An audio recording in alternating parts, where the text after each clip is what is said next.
Stood there staring at Big Mac, kinda in a state of shock. I told him when I set his orange juice down, be careful, Mac, it's kinda hot. I've already buttered your coffee. What's up, Kalamazoo? Josh here, Executive Chef, Kalamazoo Public Schools, and I'm here with this month's Excelsior recipe rundown. Our resident dietitian, Kirsten Strong, and I are going to show you how to make some Big Mac tacos. All right, let's get to it.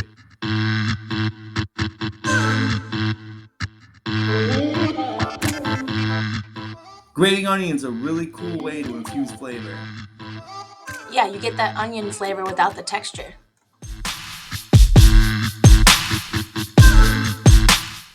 Hey Kazoo, Kirsten here. Have you ever heard of a microplane grater?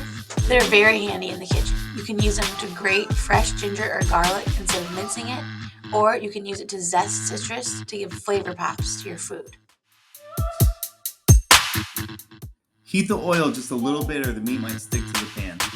We're going to turn our flame to medium-high heat and keep things moving for an even cook.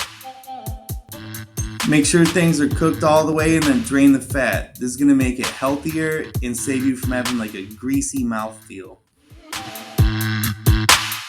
It's time for toppings. Oh yeah. Quick tip, if you don't slice off the root part of the onion, it'll keep your onion together while you slice through it.